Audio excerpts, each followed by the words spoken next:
तर त्या घरात ना मुलगी दिली जाईल ना त्या घरातली मुलगी घेतली जाईल। मग एकदा ते झाल्यानंतर पुन्हा अक्षता टाकणं ही तरबद अधार्मिक आहे। मी स्वतः माझं लग्न 8 मे 2020 ला 16 लोकांमध्ये केले लॉकडाऊनमध्ये।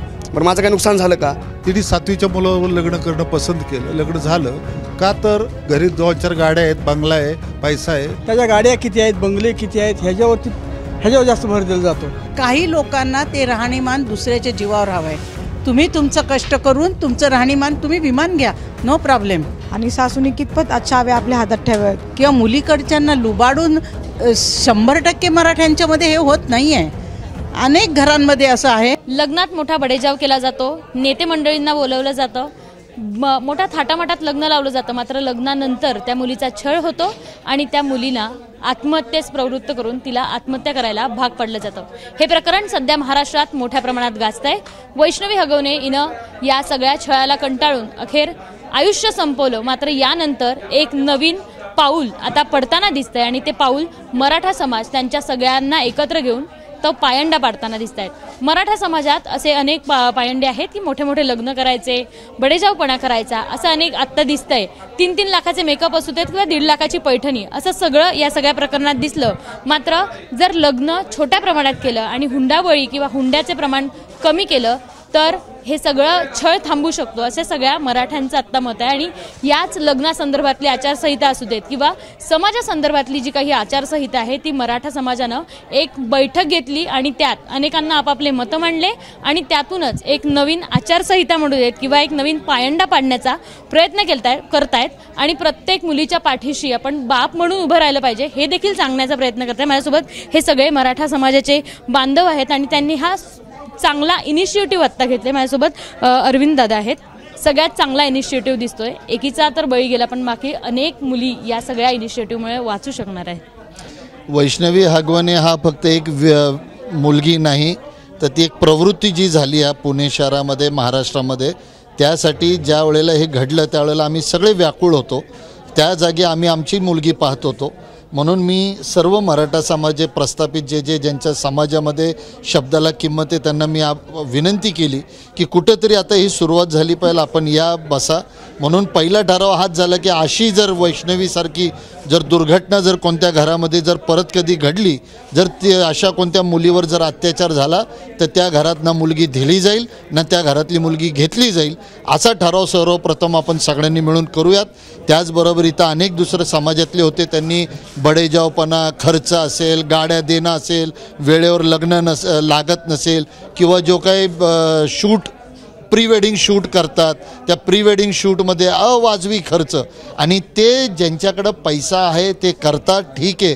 पण समाजामध्ये अप्रत्यक्षपणे एक अशी सूचना गेली, एक असं मेसेज गेला की समाजाने हे असं केल्यानंतरच त्याला प्रतिष्ठा प्राप्त होते आणि ह्याच्यामध्ये गरीब मुलीचा बाप भरकटला जातो आणि तो भरकटला गेल्यानंतर समाजामध्ये असं लग्न केल्यानेच आपल्याला मान प्रतिष्ठा मिळते असं नाही। ह्याचं अनुकरण करण्यासाठी इथं अनेकांनी सर्वप्रथम माझ्या मुलीचं लग्न पुढच्या महिन्यात आहे।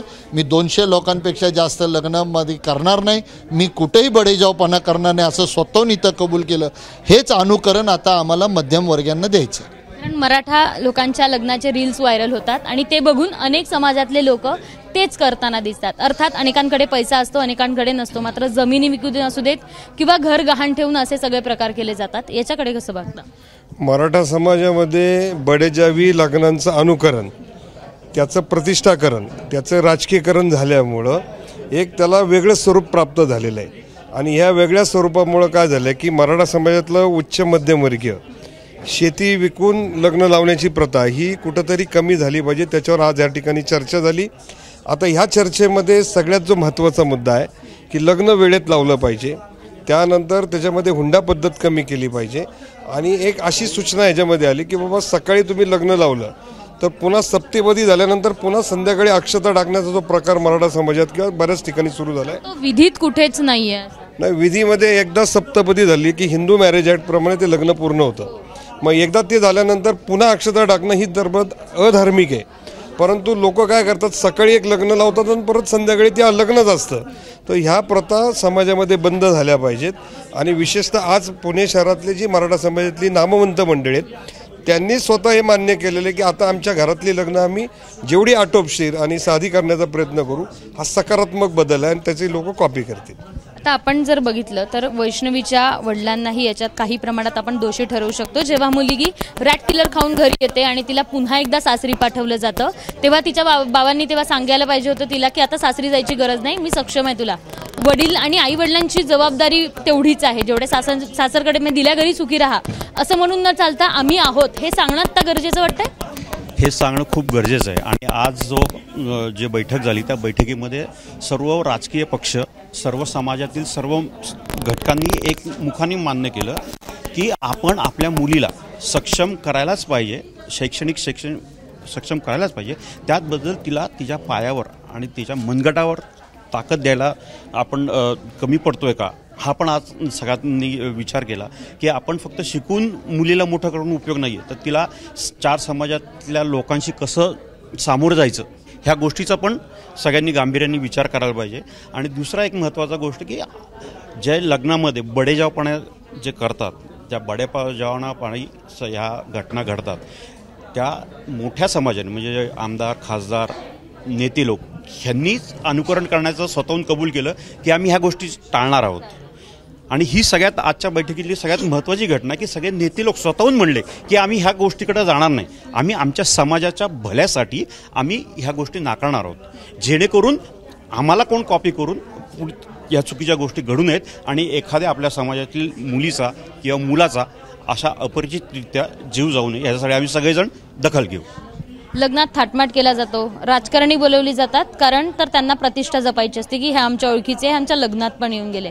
राजकारण्यांचा वावर दिसतो, अजित पवारांचा पण यांच्यासोबतचा फोटो हे झाला. याबाबत काय वाटतं? कारण खरंच राजकारण्यांची लग्नात गरज आहे का की तुमच्या नातेवाईकांचीच लग्नात गरज? ताई मला असं वाटतं काय होतं, प्रत्येक कुटुंबाचे संबंध वेगवेगळ्या लेवलचे असतात. जो अवास्तव खर्च आहे, अनावश्यक खर्च आहे, तो आपल्याला कसा टाळता येईल म्हणजे न देखील डोळा ऐसा आकांत परपिढे चित्त दुःखी होते. ज्यावेळेस समाजामध्ये काही ते आकांत माजला जातो आणि आपल्याला आपलं चित्त दुःखी झालं पाहिजे. वैष्णवी दिदी काही एकटी नाही आहे. आज कुठेतरी एका मोठ्या नेत्याशी नाव जोडलं गेलं, मीडियाने हा विषय उचलून धरला, पण अशा कित्येक गरीब घरातल्या पुरी आहेत की ज्या मुलींचा अशा काही गोष्टी घडत असतात. पण आपण आज समाज म्हणून कुठेतरी आपण भानावर आलं पाहिजे. सगळ्या क्षेत्रातल्या मंडळींनी भानावर येणं काळाची गरज आहे. म्हणजे जी लोक खऱ्या अर्थाने शोषण करतात त्यांचं प्रमोशन आपण का करावं हे पण आपल्याला समजलं पाहिजे. म्हणून आज नेते मंडळी असतील, साध्या पद्धतीचे विवाह केले पाहिजेत. मी स्वतः माझं लग्न 8 मे 2020ला 16 लोकांमध्ये केले लॉकडाऊनमध्ये. बरं माझं काही नुकसान झालं का? नाही झालं. मला मुलगाही झालेला आहे. साध्या पद्धतीने आपण जर विवाह केला आणि तोच खर्च विधायक कामासाठी जर वापरला तर ती ज्याच्यासाठी तो वापरला तो अनेक पिढ्या नाव घेत राहील ना.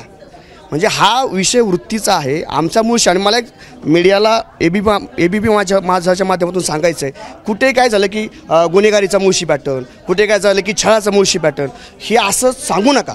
माझी कृपया आपल्याला विनंती आहे. त्याच भागात सगळं होतं, त्याच भागातल्या पट्ट्यांमधलं दिसतं, त्यामुळे तसं सांगावं. बाकी पण ठिकाणी होतं. हा जो तालुका आहे, जो तालुका वारकरी संप्रदायाचा बालेकिल्ला आहे, जो तालुका पैलवानांचा आहे, कुस्तीगिरांचा आहे, शूरवीर मावळ्यांचा आहे, हा पॅटर्न पण आपण लोकांपर्यंत नेला पाहिजे. आणि खऱ्या अर्थाने मी स्वतः आता याच्यावरती उपाययोजना म्हणून काय, मी काही आमच्या राजकीय लोकांशी, काही सामाजिक लोकांशी बोललो की आपण याच्यावर काहीतरी उपाययोजना केल्या पाहिजेत. काय उपाययोजना केल्या पाहिजेत? मी स्वतः दिवाळीमध्ये पदयात्रा काढणार आहे आणि प्रत्येक गावामध्ये जाऊन जागरण करणार आहे. कारण जागृती होणंही काळाची गरज आहे की आपला तालुका काय, आपल्या मुलांना आपण काय संस्कार दिले पाहिजेत. आणि काय झालेलं माहिती आहे का, एखादं स्थळ बघताना फक्त आर्थिक बळ पाहिलं जाते, म्हणजे नैतिक बळ नाही, त्याची व्यवहार कशा आहे, त्याची संगती कशी आहे, त्याचे विचार कसे आहेत. तुकाराम महाराज म्हणतात की तुम्हाला जर मुलगी द्यायची तर तुम्ही पत्रिका सगळं होता नाही, तुम्ही त्याचं नैतिक बळ पाहिलं पाहिजे, त्याची जन्मकुंडली न पाहता त्याची व्यवहार कुंडली पाहिली पाहिजे, त्याची आरोग्य कुंडली पाहिली पाहिजे, त्याची संगती कुंडली पाहिली पाहिजे आणि त्या मुलाचे विचार कसे आहेत. सोशल कुंडली आता पाहण्याची गरज आहे, ग्रह कुंडलीपेक्षा सगळेच पाहिलं पाहिजे. कारण त्याचा सोशल मीडियावरती कोणाशी काय बोलतोय तो, त्याचे पोस्ट कशा पद्धतीचे आहेत, त्याला खरंच बरं बापाने कमवले ठीक आहे ना, पण तो स्वतःची त्याची पात्रता आहे का. जर एखाद दिवशी जर बाप मला हे माझं आहे तुझं नाही, मग काय लायकी राहिली आपली. तर पात्रता पाहून त्याची एकूण गुणांची पूजा झाली पाहिजे. द्रव्य आणि कन्या ते कुळ कर्म शोधन. यापूर्वी आपण जर लग्न करायचं म्हटलं आमच्या भागामध्ये तर त्या मुलीची आत्या कोण आहे, त्या मुलीची आजी कोण आहे, त्या मुलीचे मामा कोण आहे, सगळं फॅमिली बॅकग्राऊंड पाहायला जायचं. पण आता ताई तुम्हाला सांगतो, संवादाचा अभाव आज मला कधी कधी वाटतं वैष्णवी दिदी मला प्रचंड म्हणजे असं अस्ताव्यस्त झालं की ती जर बोलली असते. मुद्दा आहेच, पण याच्यात एक महत्त्वाचा मुद्दा आहे तो म्हणजे मराठ्यांच्या मुलांची लग्न होत नाही आहे आणि हा मुद्दा अनेक वर्षांपासूनचा आहे आणि तो सगळ्यात महत्त्वाचा मुद्दा मानला जातोय. कारण मुलींच्या अपेक्षा आहेत तर काय तर हो आहेत, पण मराठ्यांची मुले तेवढे सक्षम आहेत का हा पण तेवढाच मुद्दा आहे. काय वाटतं मराठ्यांच्या मुलाबद्दल? काय झालंय की आता सध्याच्या परिस्थितीमध्ये पुणे जिल्हा किंवा पुणे आणि महाराष्ट्रामध्ये अनेक मुलं लग्न वाचून शिल्लक राहिलेली आहेत. त्याची अनेकशी कारणं आहेत. मुलींच्या अपेक्षा वाढलेल्या आहेत, मुलं शिक्षण कमी आहे, उद्योग व्यवसाय या सगळ्यामध्ये थोड्याफार प्रमाणामध्ये सेटलमेंट होण्यामध्ये मुलांचा वेळ जातोय आणि त्यामुळे मराठा समाजामधलं आजचं एक विदारक चित्र आहे की प्रत्येक गावामध्ये 5-50 मुलांचे विवाह होण्यापासून ते थांबलेले आहेत आणि ही एक वेगळीच समस्या आहे. ही केवळ मराठा समाजाला लागू पडत नाही तर ही सर्वांना लागू पडते. त्याच्यामुळं यामध्ये मुलींचा जो जन्माचा दर आहे तो दर कमी झालेला आहे आणि त्याच्यामुळं ही परिस्थिती आपल्या संपूर्ण महाराष्ट्र आणि देशामध्ये निर्माण झालेली आहे. त्याच्यामुळं आपल्याला केवळ मराठा समाज म्हणून याकडे न पाहता आपल्याला दुसऱ्या अंगाने पाहावं लागेल की मुलींच्या जन्मदर कमी झालेला आहे. त्याचबरोबर पुणे जिल्हा आणि महाराष्ट्र यामध्ये मराठा समाजाच्या मुलांचं सुद्धा प्रमाण जास्त आहे की जे लग्नापासून वंचित आहेत. आजच्या घडीला लग्नात तामझाम केला जातो, त्या तामझामाबद्दल काय वाटतं आणि आज ज्या बैठकीत जे जे महत्त्वाचे निर्णय झाले ते बैठकीतले निर्णय नेमके कोणते? एक कसं आहे की हगवण्याचं हा जे प्रकरण आहे हे प्रकरण म्हणजे मराठा समाजाला एकत्र येण्यामागे आणि एक जागृती करण्यासाठी हा घडलेला प्रसंग आहे. एक लक्षात घ्या की आता मुलांचे की म्हणजे मुलं असेल मुली असतील यांची जीवनशैली बदललेली आहे आणि विचारशैली पण बदललेली आहे. ही जीवनशैली आणि विचारशैली आहे ही बदलण्यामागे त्या मुलांमध्ये प्रबोधन झालं पाहिजे. आज आपण पाहतो प्रत्येक मुलीला असं वाटतं की बाबा आपल्याला जो मुलगा पाहिजे तो आर्थिकदृष्ट्या सक्षम पाहिजे, तो किती बुद्धिवादी आहे किती कर्तृत्ववान आहे ह्याचा विचार न करता ते फक्त काय पाहतात की मुलगा सक्षम आर्थिकदृष्ट्या आहे का. आमच्याच एक वकील मुलगी आहे, चांगली शिकलेली आहे, तिने 7वीच्या मुलावर लग्न करणं पसंत केलं. लग्न झालं का तर घरी 2-4 गाड्या आहेत, बंगला आहे, पैसा आहे, येतो असे म्हणजे श्रीमंती आहे. म्हणजे मुलींची जीवनशैली बदललेली आहे, विचारशैली बदललेली आहे आणि त्यांची एक असं आले की मला लक्झरी बघितलं तर हा एक मुद्दा आहे. तर मुलं पण कमी शिकलेले दिसत आहेत, मुली तेवढ्या शिकलेल्या आहेत, तेवढ्या पदावर आहेत आणि महत्त्वाचं म्हणजे त्या सक्षम आहेत. त्यामुळे त्यांच्या लेवलच्या मुलं बघायचं आहे, पण मुलांनी पण तेवढं सक्षम होण्याची आत्ता गरज वाटते. हां, मुलं आहेत ना. आता हल्ली काय झालेले की काही खेडेगावामध्ये शहरी संस्कृती मिसळल्यामुळे की शहरी संस्कृतीमध्ये काय झाले गुंठा मंत्रीचं प्रमाण वाढलेलं आहे. त्याच्यामुळं काय झालं की ही मुलं जी आहेत ही मुलं म्हणजे रात्रीच्या पबच्या संस्कृतीकडे काही वळालेली आहेत. त्यामुळं मुलांवर देखील कंट्रोल केलं पाहिजे, त्यांच्यावर देखील नियंत्रण आलं पाहिजे आणि मुलांची देखील जीवनशैलीमध्ये बदल केला पाहिजे, त्यांचं देखील प्रबोधन झालं पाहिजे आणि मुलांना देखील शिक्षणामध्ये आणि व्यवसायामध्ये कसे प्रगत होतील याचं देखील प्रबोधन झालं पाहिजे. त्याचा देखील विचार कसा करायचा हे आमच्या मराठा समाजाच्या मीटिंगमध्ये देखील त्याचा विषय घेतलेला आहे. हे सगळे मुद्दे तर कव्हर झाले, शेवटचा कोणता? आम्हाला असं म्हणायचं आहे की लग्न जुळवायचे ह्याच्यामध्ये काय मेन बेस काय की मुलगा कसा आहे, सुसंस्कृत आहे का हे पाहिलं न पाहता त्याच्या गाड्या किती आहेत, बंगले किती आहेत ह्याच्यावर जास्त भर दिला जातो. तर हे न होता त्या मुलाचं कॅरेक्टर बघितलं पाहिजे, बघा हा काय कमवतो किंवा ह्याचं व्यसन काय आहे का हे न पाहता फक्त काय गाड्या सिटीमध्ये बंगला आहे का, फ्लॅट आहे का, गाडी आहे का हेच पाहिलं जातं आणि त्याच्यावर लग्न ठरलं जातं. तर हे न होता लग्नाची आधी जी काही रीत होती किंवा ते बेस होते, नियम होते जे ठरवलेले ते मागे पडले आणि पैसा अडका यात सगळे आपल्यासोबत महिला प्रतिनिधी पण आहे. बाईच बाईला त्रास देते, सास बहुवर साजिश हे अनेक दिवसांपासून चित्रपटांमध्ये बघतो आपण, सिरियल्सही त्याच्यात होतं आणि तशीच एक हुबेहूब घटना पुण्यात घडते आणि त्यानंतर हे सगळे निर्णय घेतात. एक बाई म्हणून किंवा एक महिला म्हणून या सगळ्याकडे कसं बघतात? खरं तर नाही का घरात सून आली तर तिला प्रथम आपली मुलगी आहे असं मानलं पाहिजे आणि सासूने कितपत चाव्या आपल्या हातात ठेवाव्यात हे केलं पाहिजे आणि मुलगी ज्यावेळेस आपली सूनबाई येते तर मुलीच्या हिशोबाने वावरलं पाहिजे. आणि दुसरी गोष्ट म्हणजे शिक्षणाचा प्रभाव, जर शिक्षण नसेल तर वागणुकीमध्ये नक्कीच फरक होतो. आणि घरातली श्रीमंती आणि बाहेरची मुलगी आली तर त्यातलं देवाणघेवाण कसं करायचं, तर ते आईच्या हातात असतं की मुलीला आणि सुनेला कसं ठेवावं. ते सगळं प्रथम सासूचं आहे आणि मग त्या सासूचं बघूनच नणंद वागते आणि मग ते इथून पुढे अशा बडे जावं मिळत जातं ना. तुम्हाला मुलगी आहे, सून आहे, कोण आहे? मला मुलगी पण आहे आणि सून पण आहे, दोघी पण आहेत. पण आता याच्याकडे आपण दुसऱ्या अंगानं बघितलं तर वैष्णवीच्या घरच्यांनीही तिला तेवढी साथ देणं गरजेचं होतं. तिच्या आईनं तेवढा खंबीर तिला विश्वास देणं गरजेचं होतं की येस तू जाऊ नको, तू थांब, आम्ही तुझ्यासोबत आहे. समाजाची प्रतिष्ठा म्हणून त्यांनी हे सगळं केलं नाही ना. आज वैष्णवीच आपल्यात नाही. खरं तर वैष्णवी खूप हळव्या स्वभावाची होती आणि वैष्णवीला असं वाटलं की मी स्वतःच्या मनाने लव्ह मॅरेज केलेलं आहे आणि तिला असं वाटलं की वडिलांनी आपल्या सर्व काही सुखसोयीप्रमाणे सगळं देवाणघेवाण करून थाटामाटात लग्न केलेलं आहे आणि समाजात त्यांची प्रतिष्ठा आहे आणि सासरचं पण नाव आहे, माहेरचं पण नाव आहे. तर तिला स्वतःला खंत वाटली असेल की माझ्या सासरची खंत माहेरात सांगून आईवडिलांना आणि माझ्या सगळ्या माहेरच्या लोकांना कसं सांगू असं तिला वाटलं. म्हणून वैष्णवी कदाचित थोडं सांगण्यामध्ये कमी पडली. याच्या आधी पण या निर्णयावर थोडंसं की बाई याबाबत थोडीशी चर्चा होणं गरजेची होती असं वाटतं? नाही, खरं ज्यांच्या घरामध्ये संस्कार आहे, ज्यांच्या घरात चांगलं वातावरण आहे त्या घरामध्ये ही पद्धत नाहीच आहे.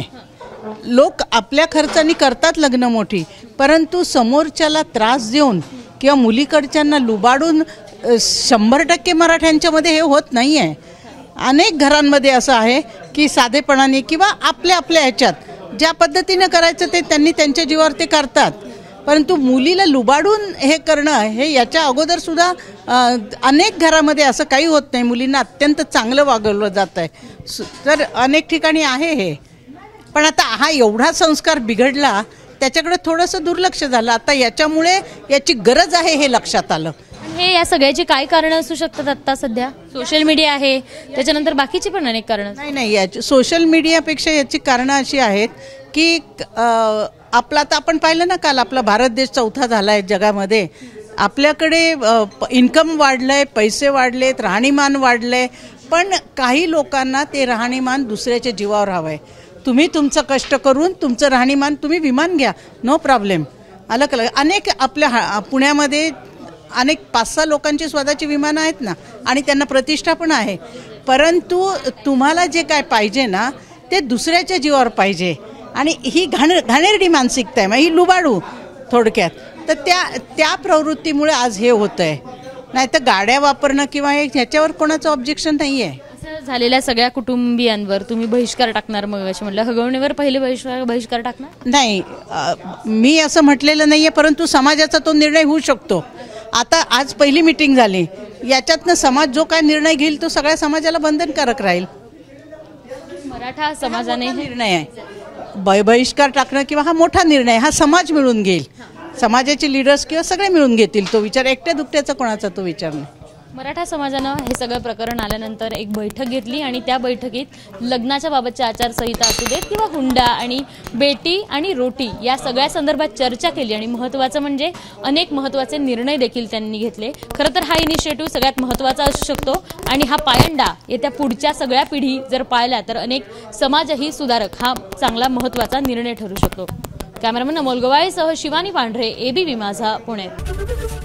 एबीपी माझा, उघडा डोळे बघा नीट.